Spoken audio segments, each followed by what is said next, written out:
Our blood can build an emotional bridge that de-escalate our conflicts with others. I am not talking about the blood that is flowing through our veins. I am talking about the blood acronym I created on my shirt.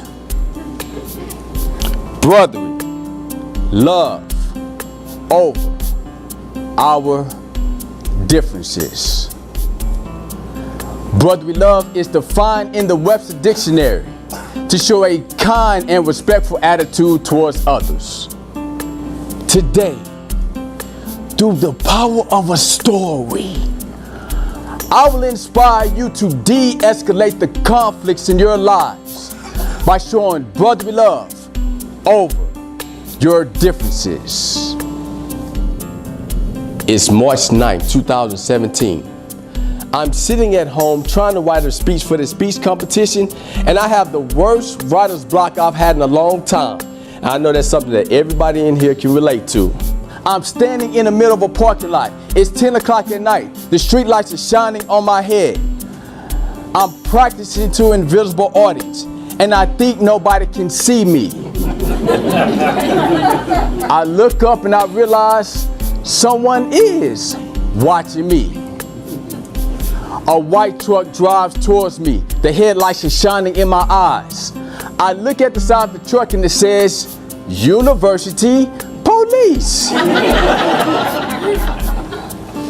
I become concerned because in my mind I hear the famous slogans that we hear all over the country on television.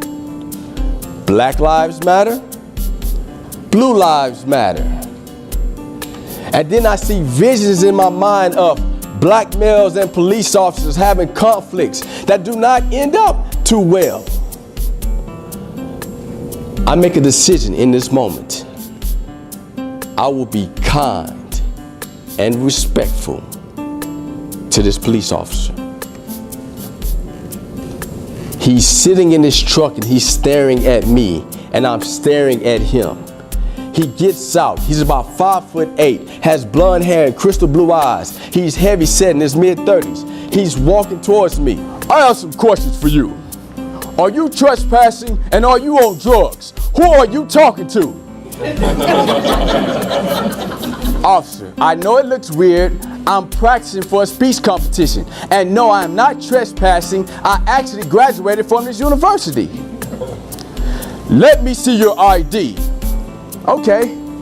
Do not put your hands in your pockets. But officer, you just asked me for my ID. My ID is in my back pocket. Can I get it for you? Go ahead. What did you do before public speaking? I used to work in the healthcare industry, rehabbing cancer patients. Oh man, I knew that was a hard job. I couldn't do that.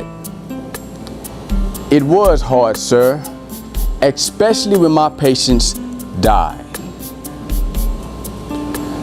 You know, Mr. Mosley, I've been a police officer for 10 years, and I've seen people die.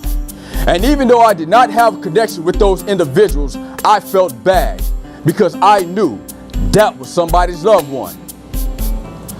I have a 10-year-old son, man.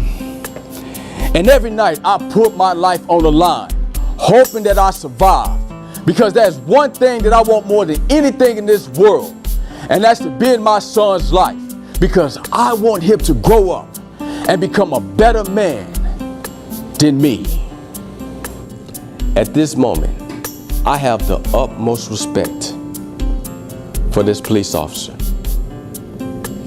The truth is, I envy his 10-year-old son because I know what it's like to grow up without a father. And I do not want this little boy to grow up with the struggles I had to endure on my journey becoming a man. There is nothing that I want more at this moment than for this police officer to go home to his 10-year-old son respected for the hard job he does on a nightly basis. We were able to de-escalate the conflict by showing brotherly love over our differences. That night, a blue life saw that a black life mattered. A black life saw that a blue life mattered.